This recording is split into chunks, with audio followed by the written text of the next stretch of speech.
I will briefly introduce Professor Tsachi Keren Paz. He's a professor at Keele Law School in the UK since 2007. And right now his major work is on tort law, private law theory, but especially egalitarianism in private law and private law responses to the problems of sex trafficking. And today he's going to talk about clients' demand-based contributions to sex trafficking, overcoming causation and attribution difficulties. So, Professor. Thank you. It is actually a Jewish holiday today named Purim, the rough equivalent of Halloween. And other than drinking and dressing up, it's customary to make a fool of yourself. So whether this paper conforms with this tradition, you'll have to tell me in about 45 minutes. So as Lupe was mentioning, the paper is in fact a chapter in a forthcoming book about private law responses to sex trafficking, in which I'm trying to find out the extent to which victims of sex trafficking can sue traffickers, but also perhaps the state, perhaps clients on various theories. So just a small clarification about the definition. We could equate for current purposes victims of sex trafficking with those forced into prostitution, and usually this would involve recruitment, usually through ways of fraud, then transporting the victims to one or more sites of exploitation and exploiting them. And then the question is whether clients could be liable based on one of several theories. One is obviously the direct contact. Any client that had contact with the victim arguably subjected to battery, so should be liable to her. But this I discuss in another chapter. This is relatively not controversial, although there are some tweaks. What I'm dealing here is much more radical and controversial theory, is that whether or not you, the client, had a direct contact with the claimant, the victim, you contributed to the fact that she was trafficked because you posed indiscriminate demand in the market. What do I mean by indiscriminate demand? That you buy sexual services in the market that you can't be sure that the one who provides it is not forced. So when we look at it collectively, obviously if there wouldn't be demand to prostitution, indiscriminate demand, there would be no victims of sex trafficking because the victims are part of the supply chain that responds to this demand. So the way that I'm thinking of it is the tort of negligence. So is there a duty of care of clients to victims? Was it breached? And if so, is there causation? So I have a separate chapter for duty and breach, and from Joe's smile, I can see that he at least realizes that it's very difficult to establish these two as well. But let's assume that I've done that. Still, we have enormous problems of causation, and this is what I'm going to talk about this presentation. Since the potential contribution does not hinge on direct contact, so obviously it's potentially very, very broad, because if the demand in Toronto contributed somehow to a victim being sent from Moldova to London, so in theory, the London victim could sue the client in Toronto. So obviously we need to think of other than the factual contribution, we also have issues of attribution, of legal causation, and the appropriate scope of liability. So I will give a brief overview of the difficulties in terms of causation, and in this sense, it seems that it's a textbook example of almost all the major causation difficulties that exist.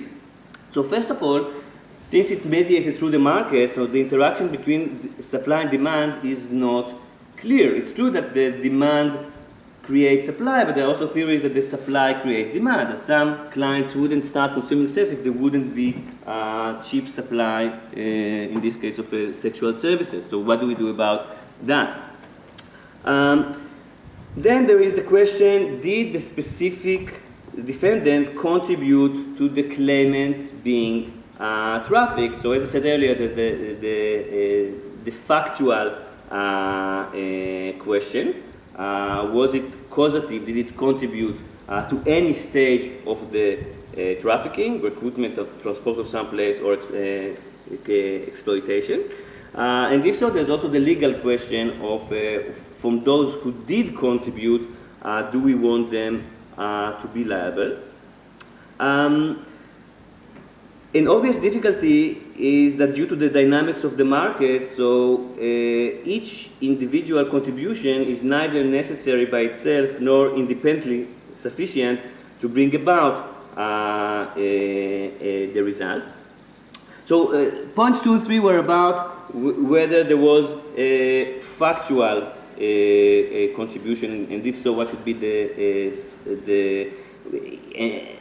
whether there's also attribution, legal causation. But then if we pin down those who factually contributed and are close enough that we would like to impose liability, there's a question of how much.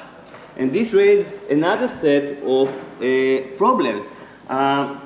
First of all, to what extent the client contributed to trafficking, because different consumption patterns would presumably would contribute to a different extent to any victim being trafficked. So it depends obviously on the number of sex acts both in the market, but also on the type, and in what kind of segment of market do you buy? Can we say that someone that buys in the escort market, in which presumably there are less victims, contribute less than one who consumes mainly in massage parlors or brothels? And if someone demands unprotected sex, which presumably again there's more chance that the victim of trafficking would be forced to supply it, the non-forced what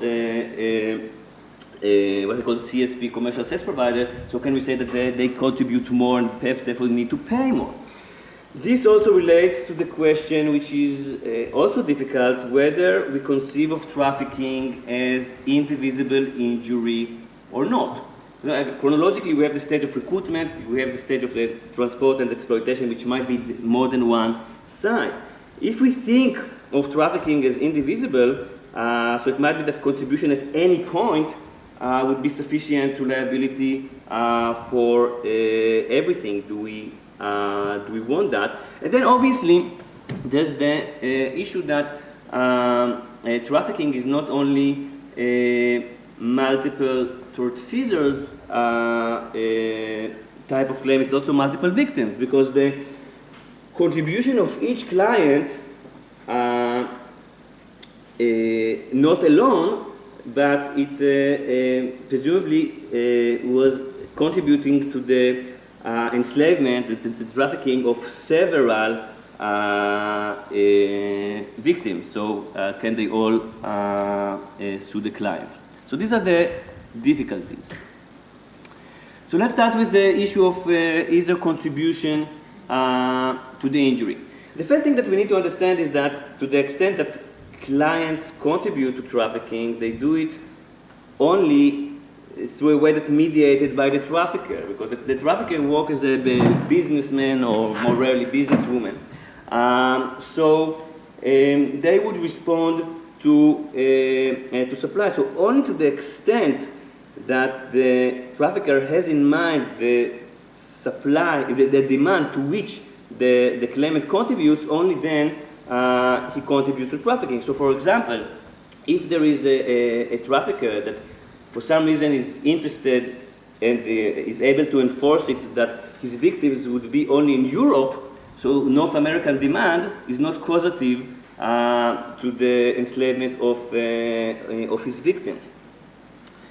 And here, unfortunately, we don't have much evidence about the traffickers' business plans, but we have some data, and it seems that traffickers respond to both what I call the general demand model and specific demand model. The general demand model says let's first of all recruit and tame victims, and then we'll decide where to send them according to calculations of the demand. And Sidra Kara, who wrote a book about sex trafficking, found evidence to this business planning by Russian group. So if this exists, this means that clients can contribute to the recruitment even if the victim is not sent to that site later on. Because based on the anticipated demand, the victim is recruited and then it's decided where to be sent. But we also have anecdotal data of traffickers that work on a specific demand model. For example, a group of either Mexican or American traffickers, female traffickers, that trafficked Mexican girls to San Antonio. So it's clear that it's a small-scale business, so it's the demand in San Antonio and perhaps in Texas, but again, definitely not in Taiwan and in Israel, that is the cause for this trafficking.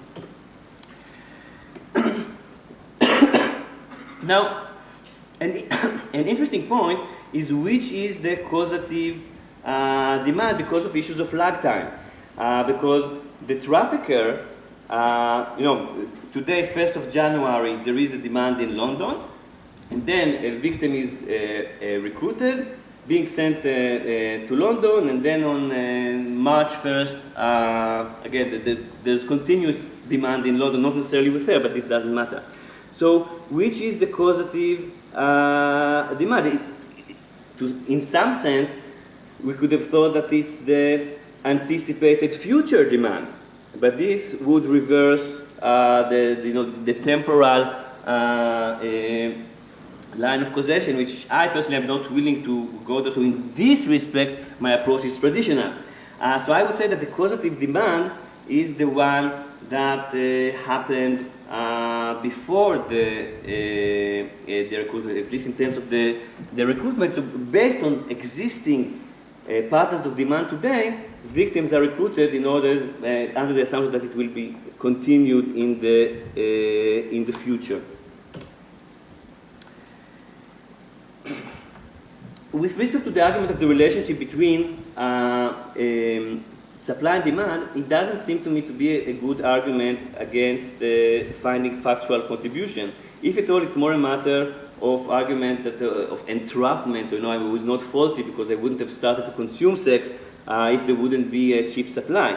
But still, whatever your reasons, the client, are for starting consuming sex, once you start consuming sex, commercial sex, so it still creates demand that will lead to the future recruitment of victims and to the sustained exploitation of victims who are already in the site of exploitation. And then there is the issue that I hinted earlier of different market segments. So if all the evidence that we have is against a client that bought sex in the escort market, could he contributed to the trafficking of the claimant who was exploited in brothels and massage parlors? This obviously depends on to what extent the borders between the segments are porous or not, and the evidence that we have is that both victims and non-victims do move from one segment to another. So in this sense, there could be factual contribution across different segments. So these are the problems in terms of contribution. What can we do about that?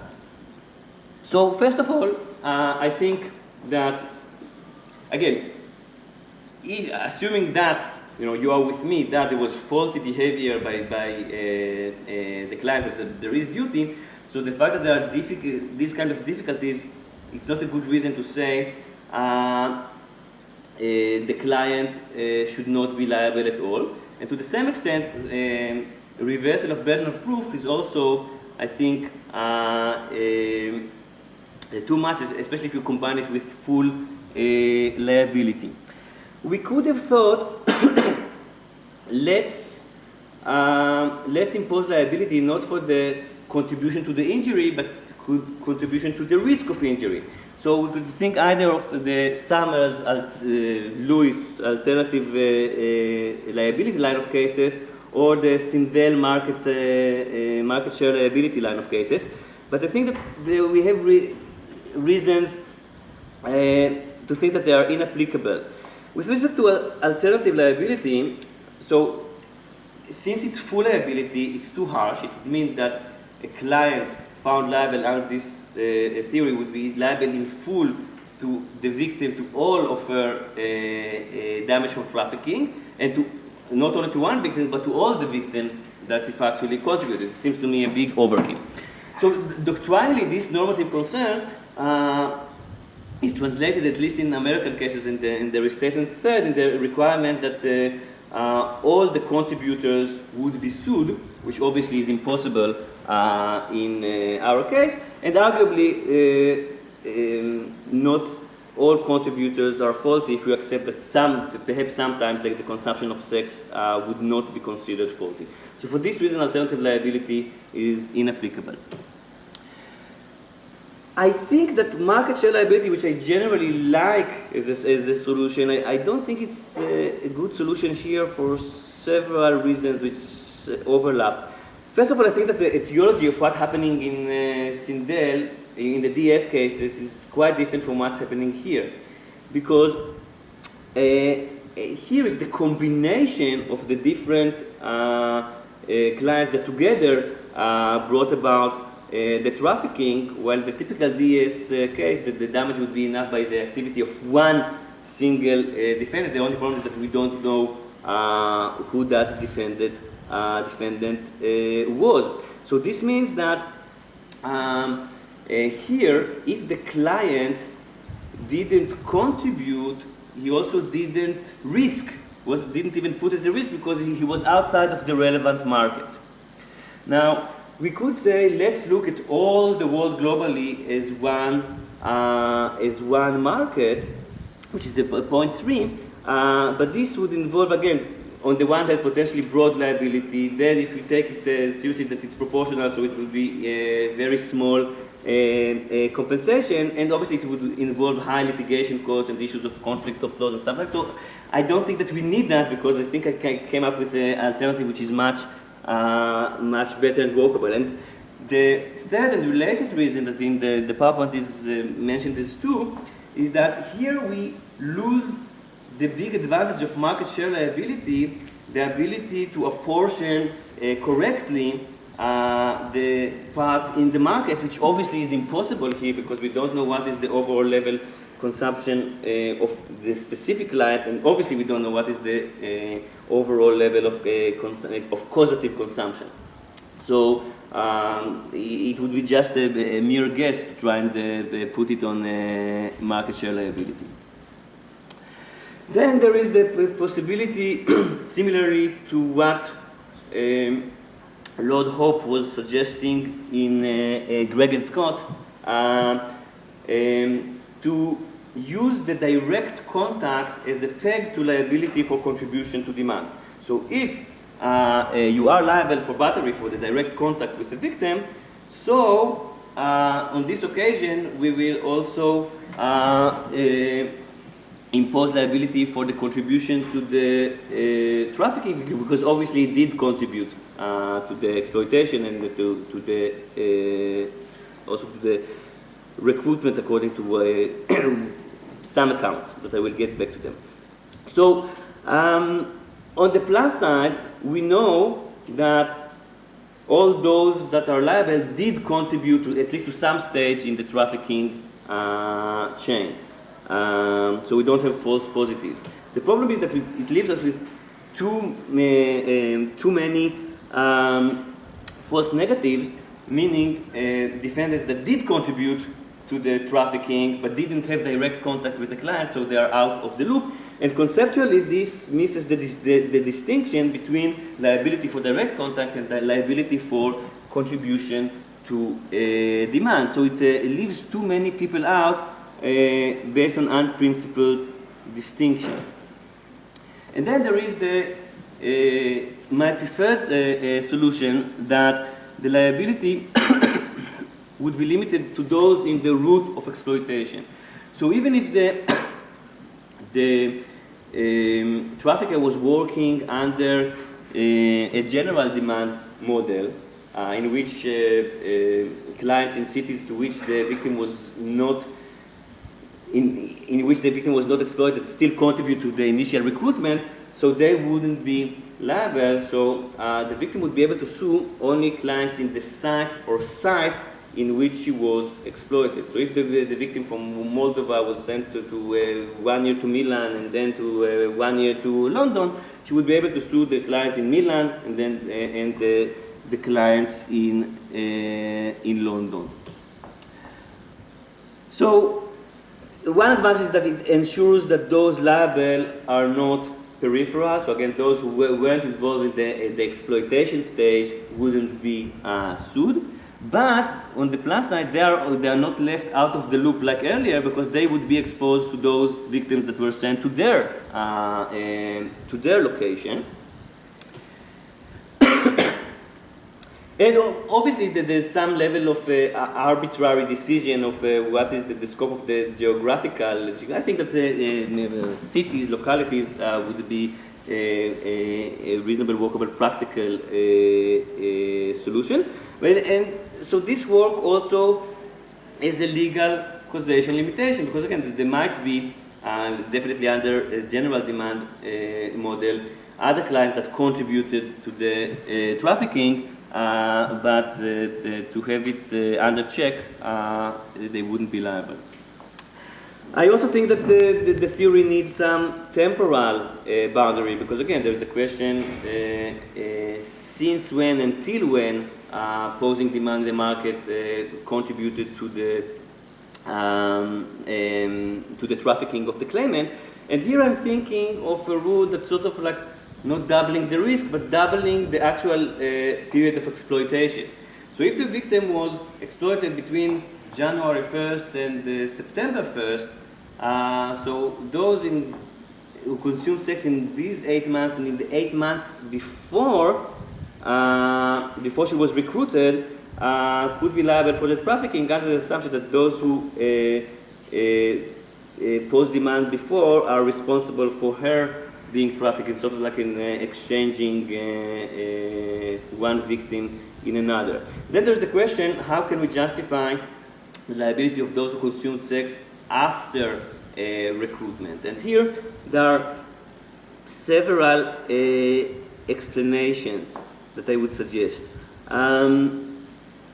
One is that those who consume sex after recruitment prolong the period of exploitation. So if we accept that trafficking is indivisible, and I will get back to it, it's contested, so contribution to part is contribution to all, and therefore they could be liable. Second, if you remember what I suggested earlier, that some people might think that the anticipated future act could be the cause even though it hasn't happened yet. So if you buy into this theory, you wouldn't have problem with liability, but as I said, I have problem with that. But the reason that I think it's unproblematic is that we have something like time shifting, which in this sense is similar to what market share liability does among defendants. Because the client who consumed sex after the victim was recruited didn't contribute to her recruitment, but he does contribute to the recruitment of other victims. But we can't prove that, so he pays for this, and so overall, he doesn't pay for more than what he creates. And then with respect to market segments, I think we would come up with one of two rules. The more cautious approach would say, let's have liability only within segment, because we can't be sure whether they are porous or not, although they have limited evidence suggests that they are. But in that case, I would say at least if there's evidence that there is trafficking within the segment, so So all victims in the city could sue, not only in that segment, because again, it means that there's no really a trafficking-free segment, and therefore you contributed to all. And the more expansive approach would be that given the fact that the evidence suggests that the victims and non-victims do shift from both across venues, jurisdictions, but also market segments, so there's no reason to limit liability across segments. Okay, so now we move into difficulties into the scope of liability. So what should be the scope, the extent of liability of the client? So here, a major issue is how do we analyze or conceive of trafficking? Is it divisible injury or not? And I would start from suggesting that it's clearly not entirely divisible in the sense that we can't say, that if there are 1 million clients in London, so each of them, and let's say that on average they contribute the same, that each of them created 1 millionth part of the trafficking. This obviously is wrong. The other thing is that trafficking includes elements that are clearly indivisible. So obviously the dignitary harm, the harm to the autonomy, cannot be apportioned according just to length of period, and the initial recruitment and the stage of taming is responsible unproportionally to the overall damage for trafficking, and this part at least is overdetermined even by those that didn't exploit the victim. Or weren't in the site of the exploitation of the victim, to be more accurate. So some of the typical conditions of victims, like post-traumatic stress disorder and venereal diseases, are indivisible. So this suggests that trafficking as a whole cannot really be divisible.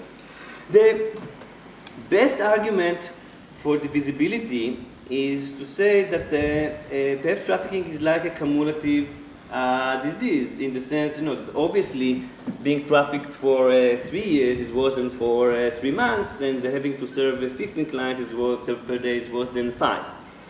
But for the analogy to work, we need to show that the overall demand is dose dependent. So the more overall demand exists, the longer or harsher the conditions are. And we simply don't have such evidence at all. It's true that we don't have strong evidence in the other direction, but a weak indication that this is not the case is that victims are usually ceased to be victims not because there is not sufficient demand to their services. In all likelihood, if there's overall increased demand, so the response would be to have more victims or non-victims to supply rather than just to prolong the period, because again, it's not a fixed term contract anyway. So this is my main point why I think that it's not like cumulative disease. I also have a part of which I'm less sure, and I know that at least Jane doesn't agree with part of it, that I'm not sure that the English approach that cumulative diseases are divisible is the correct one, because I think there are two issues here. One is that it ignores the overdetermined character of exposure before the threshold is met, but the other thing that, similar to trafficking itself, some of the effects are at least practically indivisible. If you can't walk for 50 meters or for 100 meters, it's practically the same. Okay, the other thing is that it seems to be that there is a tension, it seems to be inconsistent to say that trafficking is divisible if you accept the fact that it's an overdetermined condition. Because if you agree that no one contribution by, not one consumption of sex by a client or a series of consumption is the reason for the client being exposed or exploited in a certain place, it's hard to me to see how can we say at the same time that nevertheless the condition is divisible. But having said all that, even if for some reason we think that it's theoretically divisible, and we could think that perhaps we could separate between recruitment and periods of exploitation according to cities, so it seems to be practically impossible in practice. Again, we go back from the conceptual to the evidentiary difficulties to decide how can we divide. So in terms of the length, perhaps we could know where she was exploited, but how do we divide between the recruitment part and the exploitation part? How do we do this divide? It seems to me impossible to do it accurately. But in any event, I think that these difficulties in deciding whether trafficking is divisible and how to apportion if it is, they suggest a sui generis solution of either a conventional award, and I think that at the end, I suppose that, and I will get back to it, or some kind of damages at large. So it wouldn't be purely proportional, which would be also very low, but it wouldn't be full liability, which is an overkill, and I will get back to it later. Sorry. The second problem is that while I think almost everyone agrees that over-determined causes are causes, it's much less clear whether liability should be joint and several, should be full liability or not, when the contributions are neither necessary nor sufficient, nor independently sufficient. So it's not clear when we look both in England, in the UK, and in the US. It's not clear to me what is the position. Actually, I was surprised that the restatement was not clear about this point. It seems to me like something quite important that was not addressed directly, neither in the apportionment part and nor in the recent 2010 restatement. So we have some cases that deal with it, and some say that it's indivisible, that it is divisible, like the American Warren case.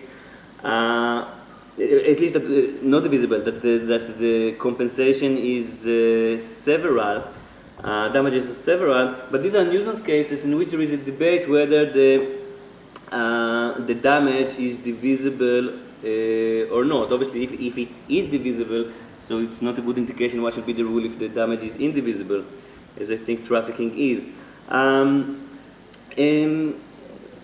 So some American cases, either in the holding or in dicta, support joint and several liability. The American asbestos litigation that treats the injury as indivisible imposes joint and several liability.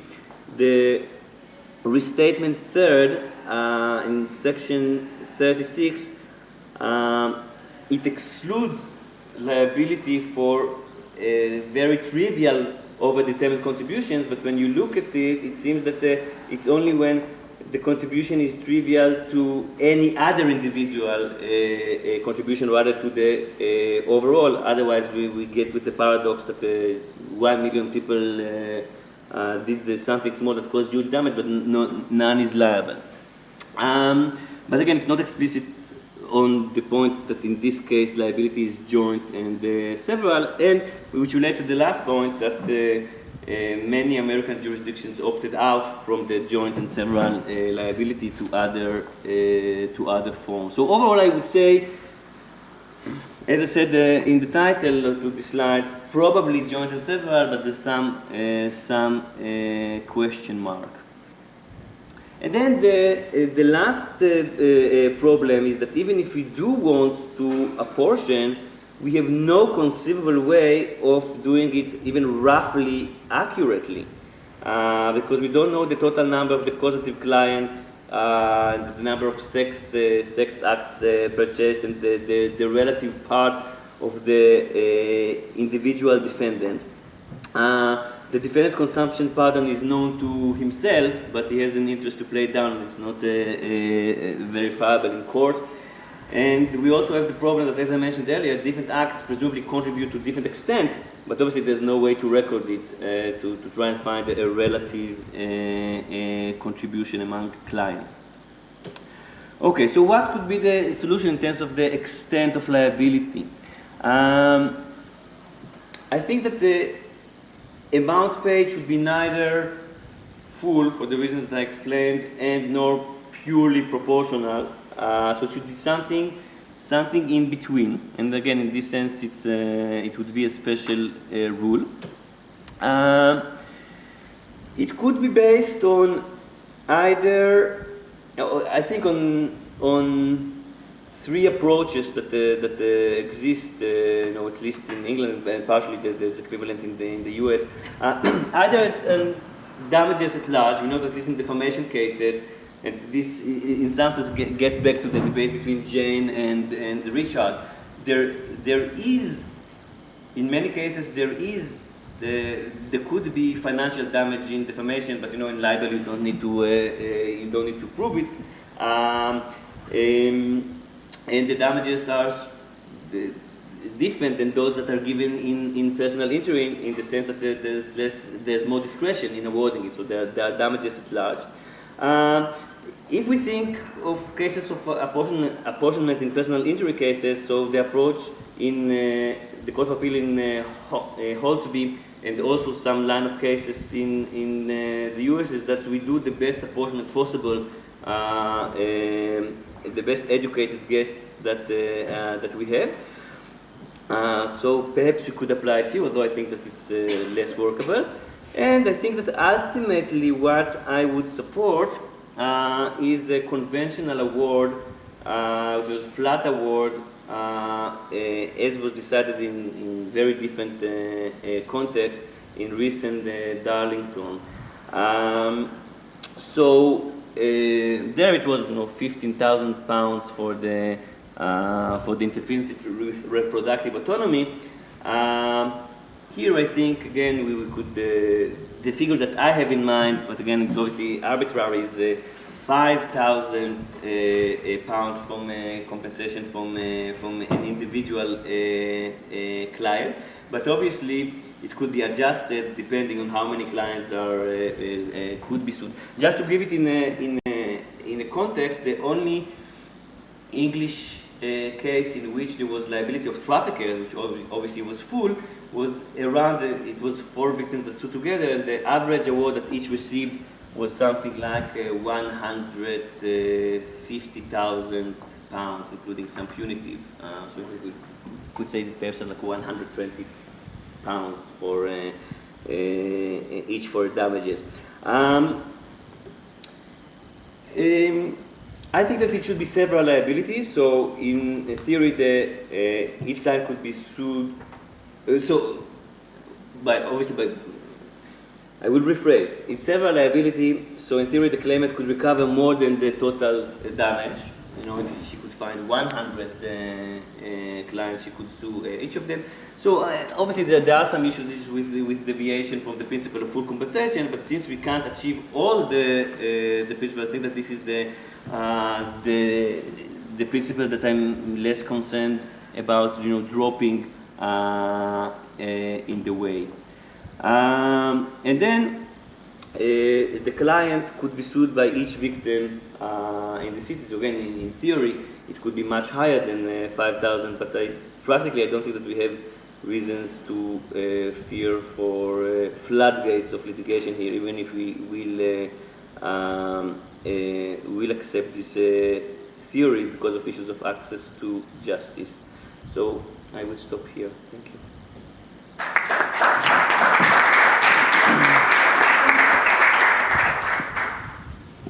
So, any question?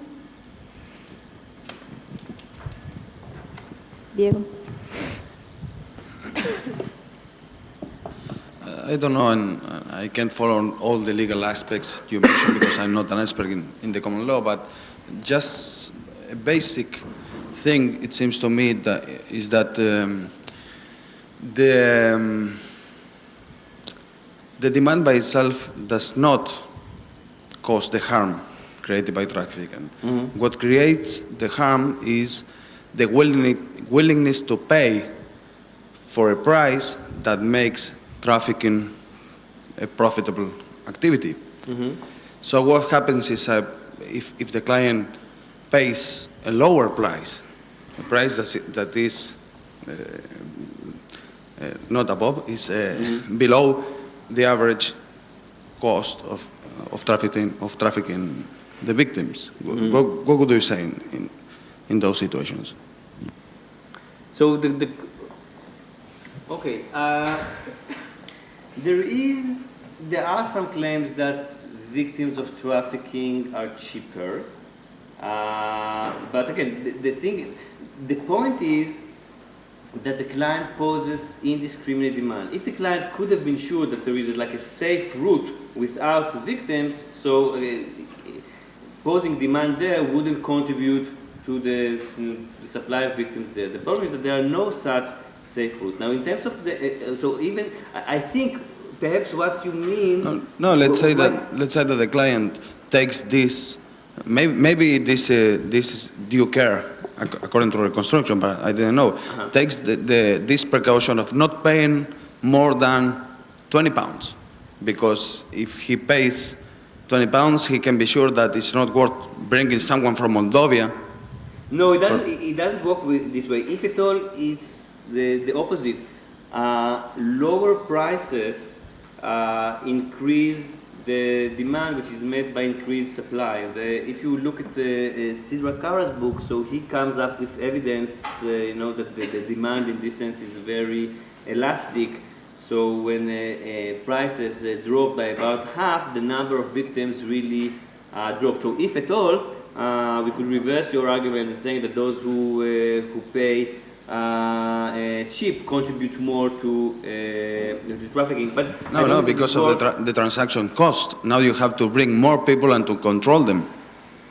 If the price is low enough, then it's not profitable. Trafficking becomes not profitable because of the transaction cost. So could be due diligence or due care to pay the lowest price as possible. But first of all, as I said earlier, the existing evidence suggests otherwise. But it's even more complicated than that, because it also depends on the market structure of victims and non-victims. Do we have brothels that all of them are just victims, or do we have mix? And the evidence again is that in some places it's either or, in some cases it's or. So obviously in places that some of the women are victims and some are not, there wouldn't be price discrimination. We say, hey, this is a victim, you pay less. The difference is that her share will be taken by the trafficker, because the arrangements on the grounds are very complex. Sometimes the pimp wouldn't be the trafficker that controls her, so perhaps he knows, perhaps he doesn't know. So in some cases, the trafficker would send the woman to work in massage parlor X, and if usually the profits are split 50-50, so the trafficker takes, the pimp takes his 50, and then the trafficker takes the 50% of the victim, and perhaps give her some peanuts. But since this pattern exists, so I think your argument doesn't work, because if you patron this massage parlor, you pay the same price to victims and non-victims, and you contribute to the trafficking.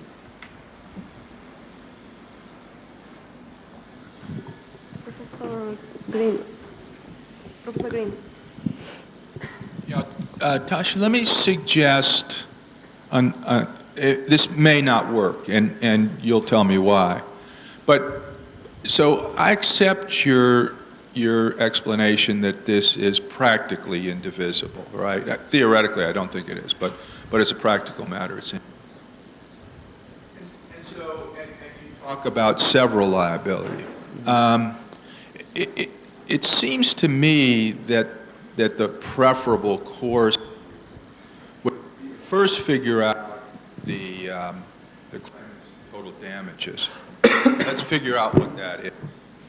And then this is where I'm less clear to do this.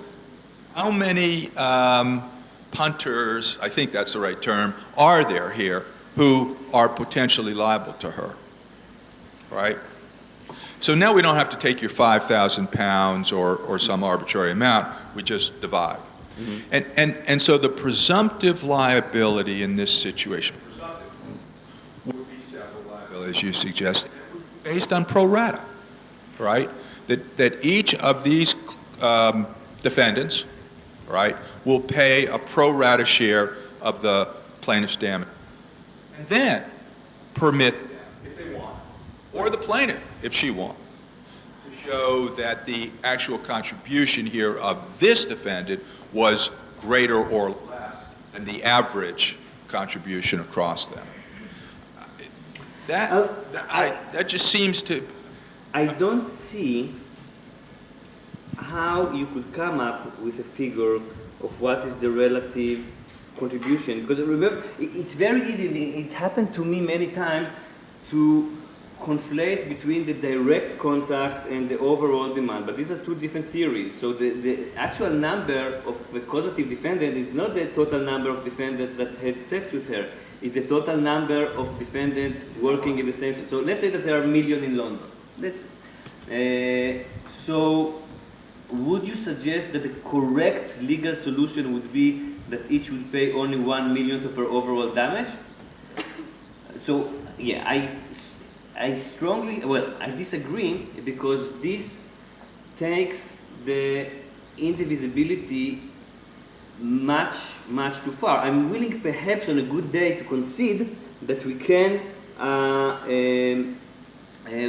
perhaps divide between sites of exploitation. So if there was overall 1 year exploitation in two sites, and let's say it was 50-50, so all the million clients in London would be liable for half of the period of exploitation, but not 1 million of it. So this is one thing.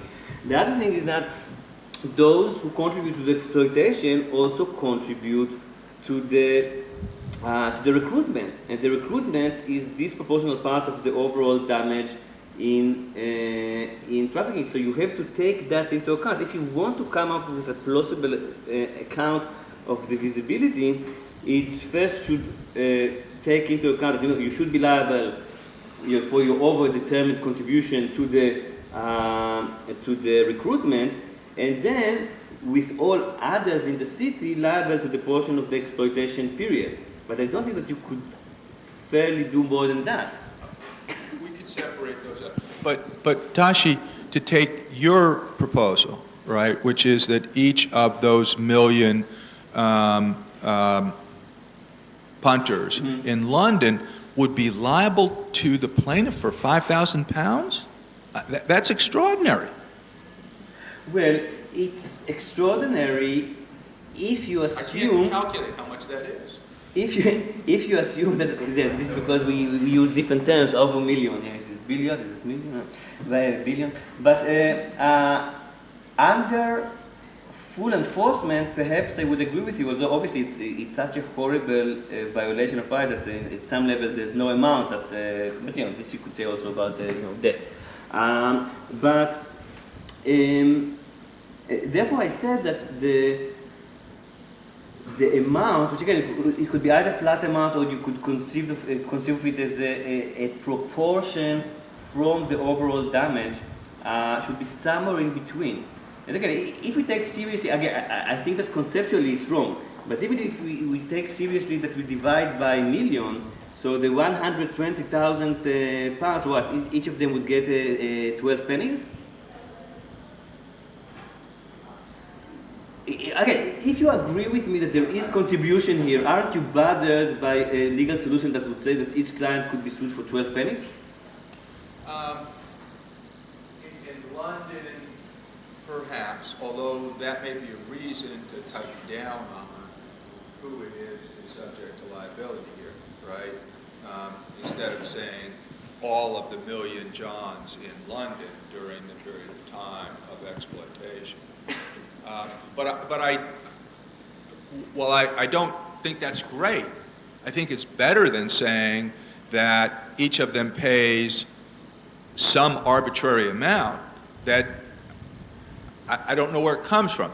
At the very least, Tsachi, the amount ought to be adjusted to the population of people who are subject to it. That is, I would pay less in London than I would pay in Liverpool. If you agree that there's equal chances of suing in both places, because I agree with you that the number of successful claims is important, because why giving $5 billion as compensation? But if we have reasons to believe that at most 20 clients would be sued, so then 5,000 around that benchmark becomes much more reasonable. But then you don't really believe in what you said you believed in, which was several liability. Perhaps, but I think it's several in the sense that it's cumulative. As I said in the last slide, it's sui generis because I don't think that it's really several, and I don't think that it's really full. It's something in between. And again, I think that such an intricate problem deserves perhaps to have a special rule. So we can debate about what is the right benchmark, more or less, and how to adjust it. But I think it's a few months ago I was where I think you are now. I thought, well, we must get to either it's joint and several, which or it's problem. But if you think both of the justice aspect of it, and if you understand law as a solution to problem and striving to reach just solutions, so yeah, perhaps a special rule, which on the one hand wouldn't be infinitesimally small, and on the other hand wouldn't be full liability. I think probably all of us agree that it's an overkill. It's exactly what we need to do. Now, if you don't, the question is what bothers you, the possibility of over-recovery or the fact that we deviate from individual assessment? Because if it's the latter, you could say, okay, so let's say it's at large, and then juries in the US and judges in the UK would decide whether it's 5,000, 7,000, or 3,000. And then it obviously has the advantage it's an individual approach which sits better with corrective justice, and if you could show that you purchased more in the market, or you ask for unprotected sex and things like that, so you could pay more than otherwise. But this comes with a pretty high cost of litigation cost. So perhaps for the amount that we talk, it would be better just to settle on. Well, that's why I'd leave it to the individual parties who might decide that it is worth it to them to prove either greater contribution. This John was having sex 3 times a week, and this John did it once a year, right? But I could understand one of them deciding that it was to his advantage, and the plaintiff deciding with regard to the other one that it was to her advantage. But I would leave that to them with the default of we're just going to do it pro rata. Let me just finally say, look, if you want to straddle between joint and several liability, you'll get a welcome reception in the United States, because that's certainly what we've got right now with regard to the background law in this situation. Okay, thanks. Professor Strong. Thanks. It was seeming to me somewhere around 2/3 or 3/4 of the way through that you've got a lot of problems and you've got a lot of complexity, and whenever you're creating some kind of new cause of action, both of those are problematic for either a legislature or for a judge to deal with. Have you considered framing this as a form of civil conspiracy? And that might get past, you're nodding, so it looks like you have, but that might get past a number of these particular issues, because the type of injury is, you're not going to have to decide, is it injury to dignity, is it injury to economics, is it injury to this, that, or the other. The injury is to society, it's a conspiracy, and it can ultimately be based in an assault or a battery type tort. But essentially you've got this civil conspiracy that it's its own type of tort. You can have statutory damages. You can have treble damages, civil RICO, and I was sitting here trying to remember what the civil RICO statute says, because I've only used it kind of in the economic financial sense.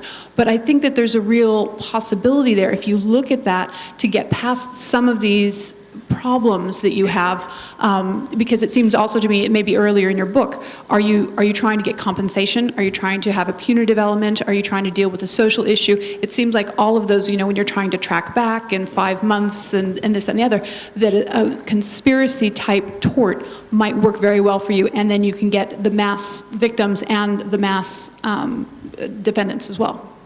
Okay. The specific term civil conspiracy, I'm not familiar with it. We have a unlawful means conspiracy, and actually the only case against the traffickers in the UK was argued on basis of unlawful means conspiracy. The thing is that there it was traffickers, so it was easy to show that there is a conspiracy. Among clients that don't know even if... in the US, you might be able to get them anyway. Sorry? In the US, you might be able to get them anyway, even if they don't know each other. Perhaps. I don't think that this is the condition, that this is the English position, which also relates to issues of whether they could be viewed as joint tortfeasors. I think that under English law, they wouldn't. But in any event, I don't think that I want that, because again, this would lead us to joint and several liability, which I think is an overkill. So yeah, I don't know if it answered you, but yeah, I have a footnote, not footnote 37, but I have a footnote in the paper that discusses the possibility of viewing them as joint tortfeasors, either all clients or clients with the trafficker.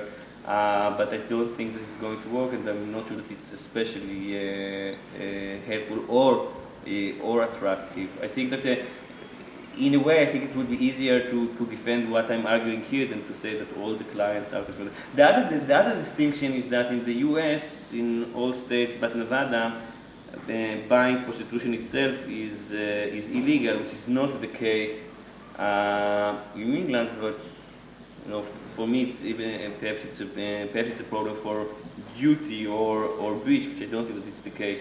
But it might have bearing on whether it's a civil conspiracy or not, I would imagine.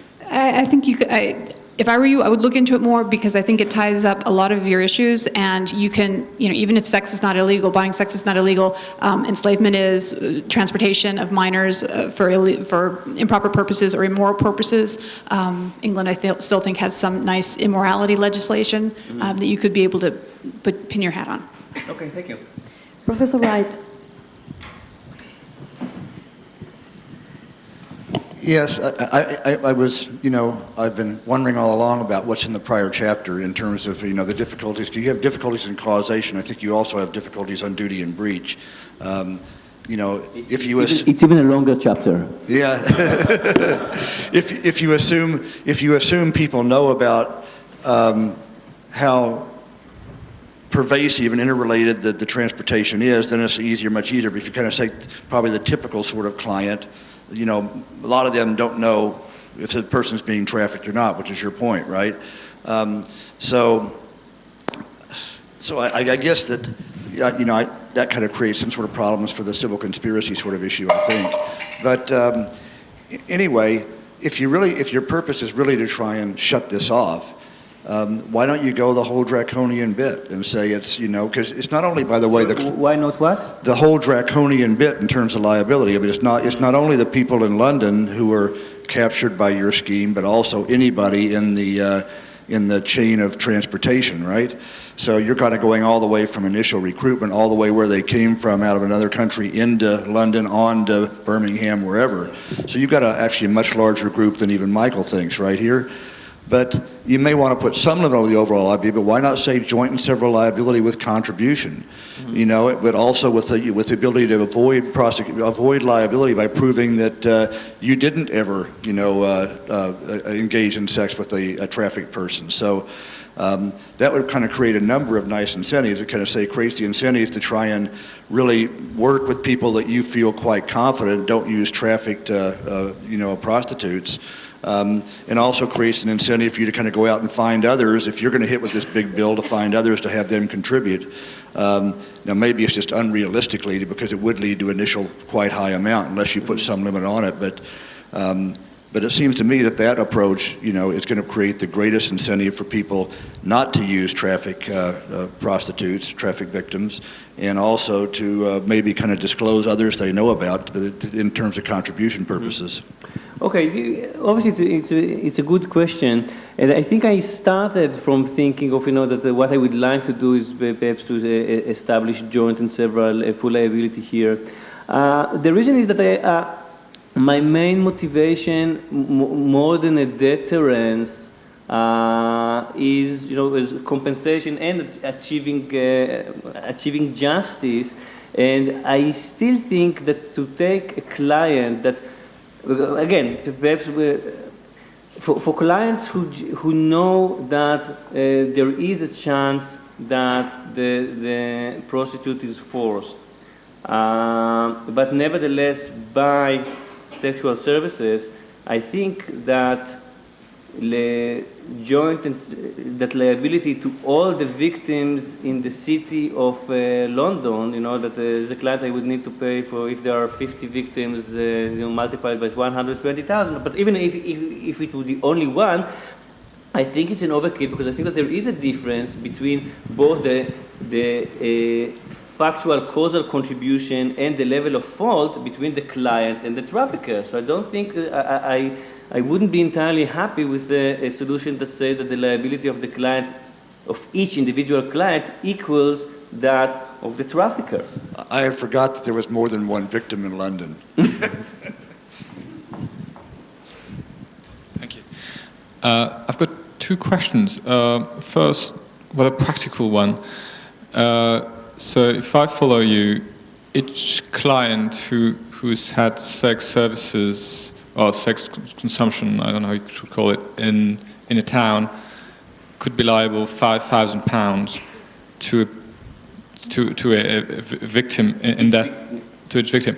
So assume that you have 100 victims in London who start suing.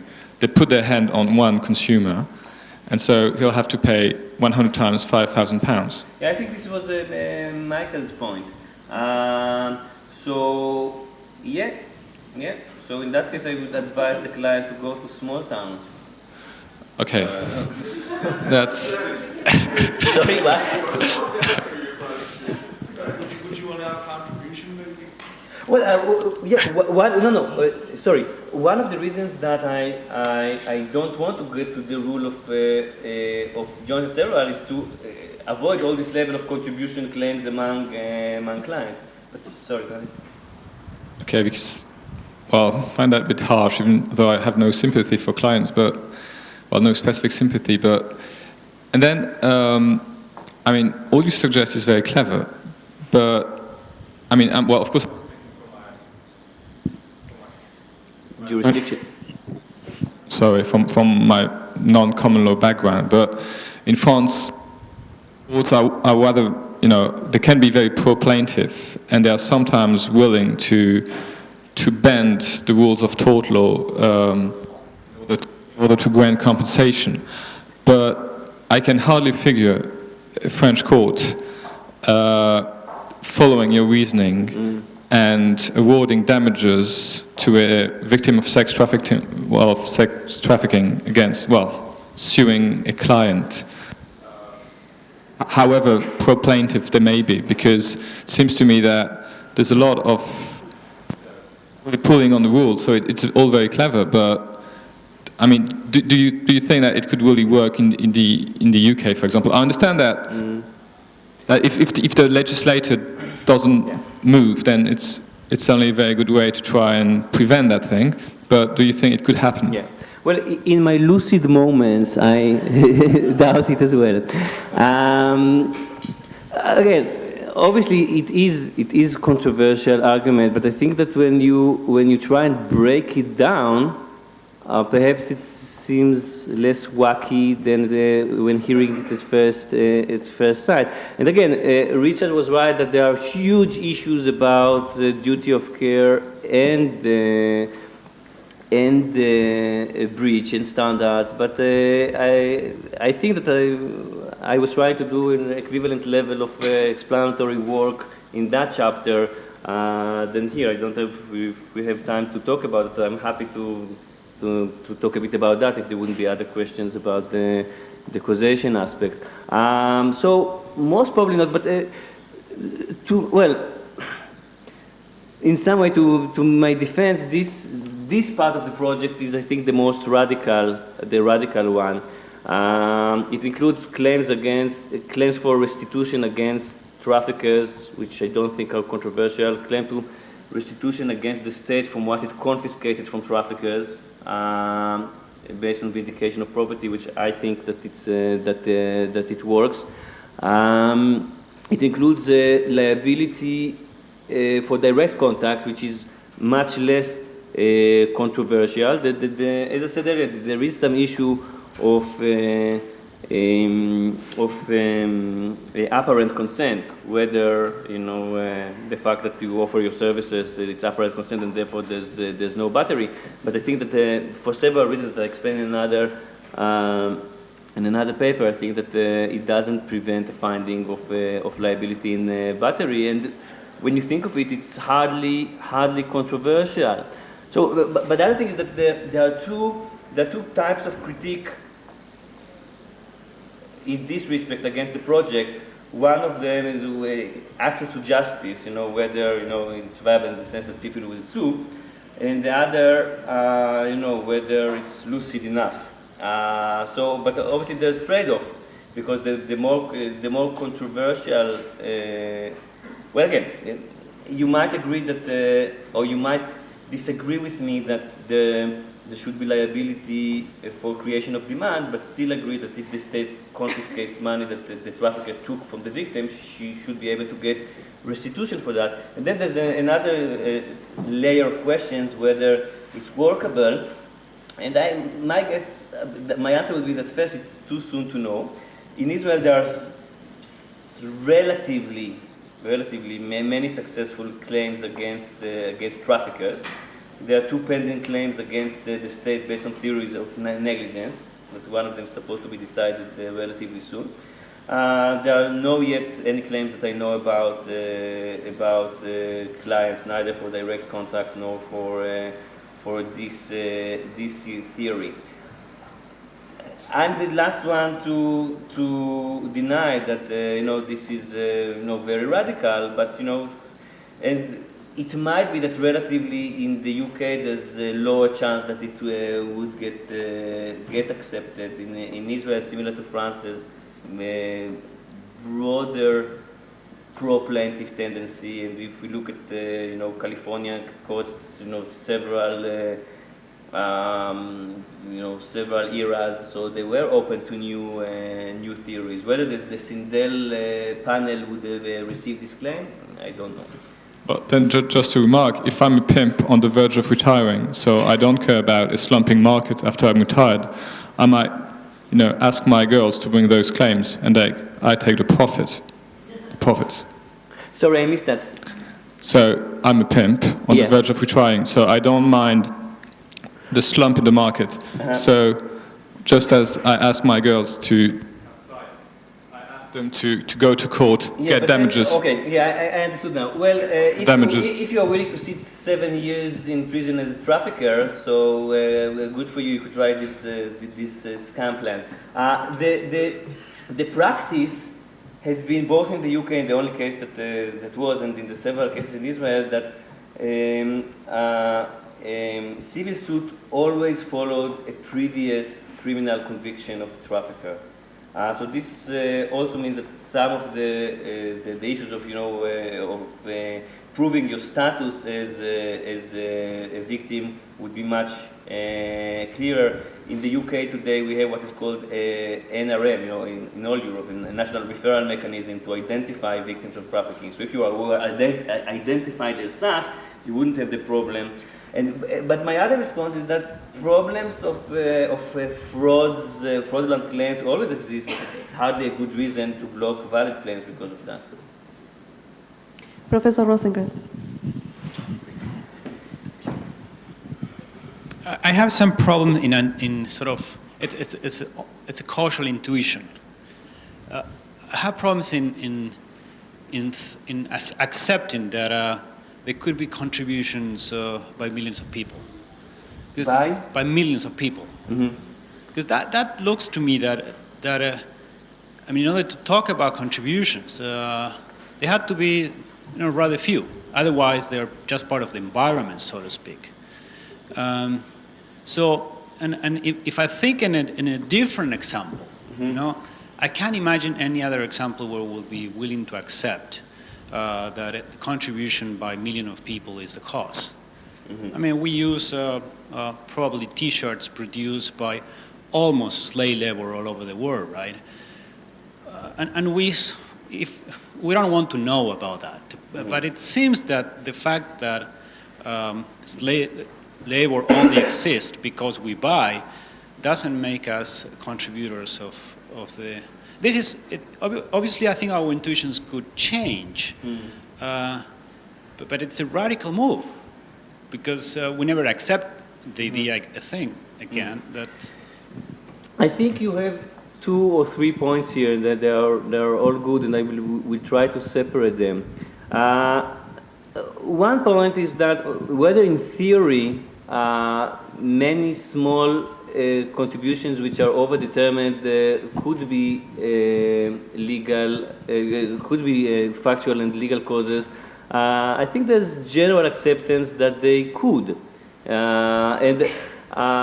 As I said earlier, the problem is with something very small in comparison to all others. But when all the forces are roughly equivalent, so to say, I don't agree with this background because here, if you are with me that there is duty and breach, so it's not background, it's tortious activity, and which together with many others brings the damage. So this is one thing.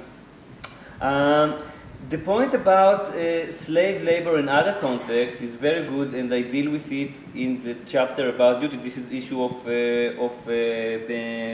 proximity and duty of care. I think that we can distinguish it for several reasons. One is that in sex trafficking, the victim is not only the slave, is not only the forced laborer, she's also the product. And so she moves up to the consumer. So, so this creates, the temporal and spatial proximity.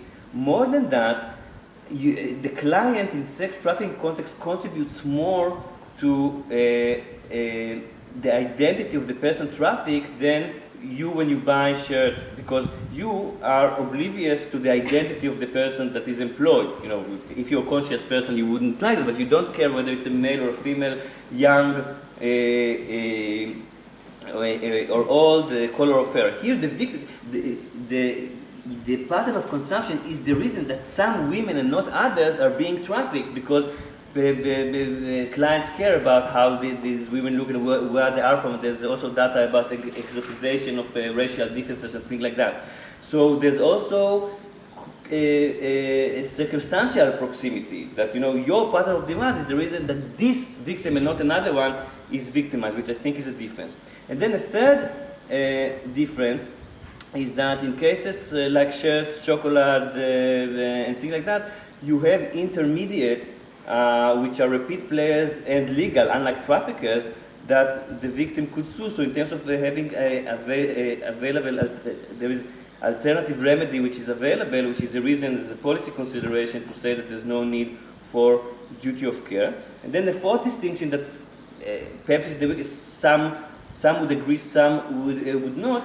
You might say that sex trafficking is worse than other types of trafficking because there's a built-in, sexual abuse into it, which is not necessarily the case in other types of of slave labor.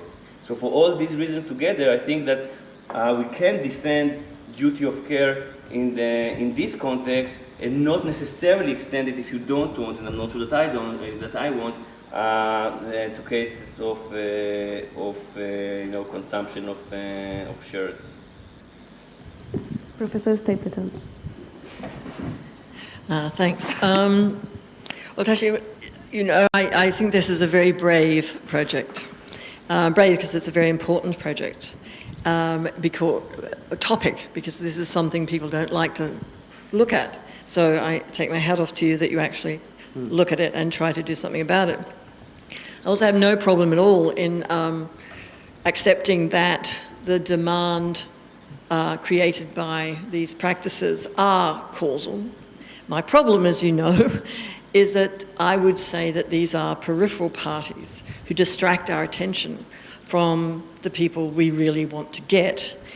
And I'm sort of a little, to take some of the comments made before, if we're going to target the million punters in London, why? Because they are creating the demand for what is effectively a lawful activity, because within that there may be some illegal practices. Well, we as a society are tolerating legal prostitution, knowing that this can happen. So why isn't it really a tax on all of us? Because we're all tolerating the practice. So it seems to me what's going on behind this is, if you look at what the outcome of this regime might look like, it'll be an incentive to license prostitution. That may be what you want, but why not go for the head-on public policy result you want? If that's not what you want, if you want the punters to pay, then I have the peripheral party problem, that they're deflecting our attention from the people who are the main wrongdoers. And let me just, I know I've said this to you before when I read it before, but on the first page, here is how you describe your theory. You say, a negligence-based liability on clients who buy commercial sex indiscriminately, namely without the ability to ensure that their demand is not satisfied by victims, The argument is that by creating demand, the client negligently contributes to the future recruitment. All right, just switch that around. Now, in England, people may not know this, and I'm sure it happens in other countries, there is a widespread practice of what are called car boot sales. That on the weekend, people go to a car park with a lot of stuff that they own, they open their car boot and they sell it to people. And a lot of people go and buy stuff. Often the poor go to these car boot sales to buy things. It's also commonly known that a lot of electronics are sold out of car boots at these legal sales. It's also known that a large proportion of the electronics sold at car boot sales are the results of burglaries. Now, does that mean that you want to impose negligence-based liability on clients who buy electronics indiscriminately, namely without the ability to ensure that their demand is not satisfied by the proceeds of burglaries? Because that's what, this demand-led idea being targeting peripheral parties takes our eye off the traffickers and the burglars. And I just wonder whether that's really what you want to do. Now, I know that's other chapters, but I'm happy with the causation stuff. I've got problems, as you know, about whether it's joined in several. But I just wonder whether you've got worries about how this might then, it might be too much noise compared to what the game is. Okay. I think that first I would dispute the fact, the description of them as peripheral, of punters as peripheral, and I don't see how saying that they're liable divert attention from traffickers. Of course, if you could sue traffickers, by all means go in, and probably victims under this theory would prefer to sue traffickers if they can collect. But I think that to some extent it's foreign for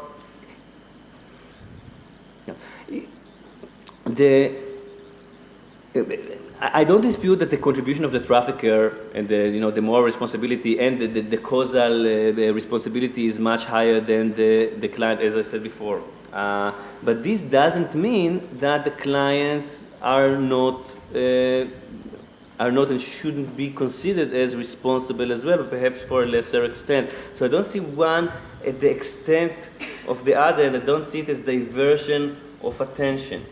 Now, with respect to the boot car example, I think I need to know more because, being expat, I'm not aware of that. So to me, it would depend on to what extent, what portion of the what is burglar is getting into this market, and what portion of the things sold in general. Assume it's the same. I don't know, but assume it's the same proportion of traffic as to free prostitutes. Then my answer would be: first, I'm not sure that I'm so shocked from the idea of extending it here, because I think, if you do go to a place that you know that you're going to buy something, and you do, like this, you do contribute to the burglary, so it's not entirely clear to me that you shouldn't be liable. But I'm very happy to, I'm not sure that I think like this, but I do think that we have appropriate scope to distinguish between the situations. For example, here we talk about property, and here we talk about bodily integrity and dignity, and it makes perfect sense to me to say that there is duty of care with respect to the prevention of trafficking and slavery, but no duty of care with respect to the prevention of your TV set being stolen from you. Again, it's a matter of policy, judicial policy, and I don't see a reason why we shouldn't say no duty with respect to stolen property, but yes duty with respect to stolen people. And then the issue is, do I apply to all cases of trafficking? And even here, I think that I could come up with reasons why we could reasonably limit the duty, if we want, just to victims of sex trafficking, and not to those who are enslaved to pick up coffee beans. What about that other point I made about if it is about illegal activity that we are all tolerating?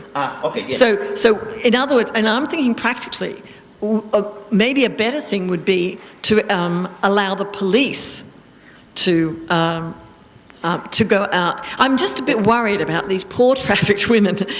You give them a cause of action, like that's not really going to have the deterrent effect you want, because these people just want a quiet life. They don't actually want to hunt down every John in London. So I'm just wondering, is there some way that you can involve society's responsibility? You say you don't want to ban or license prostitution, then is there no other way that the society can be involved?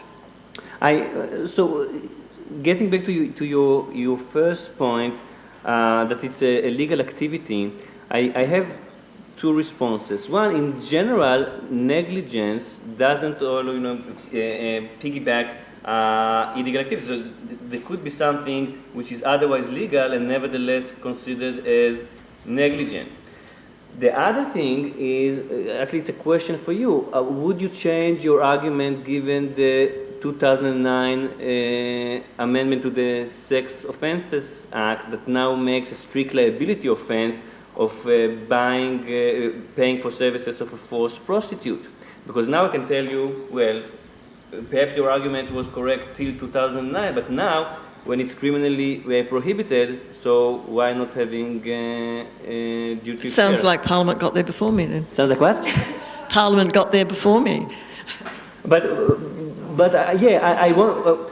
Historically, the project began before this legislation, and I have a part in the previous chapter in which I said what I tried to suggest earlier, that the fact that something is not criminally prohibited doesn't say that it couldn't be considered that there could be duty for those who are damaged by the activity, and that it could be considered as negligent. I haven't spoken much about why it is negligent, but here I rely on data, and again, the data is there's a big it's very contested about the methodology of arriving to figures and to proportions.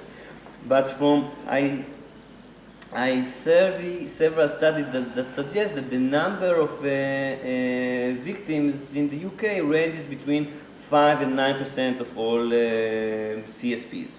So to me, to take a risk of buying in the market in which 5 to 9% are victims, doesn't seem to me like a reasonable activity according to the test that we usually use.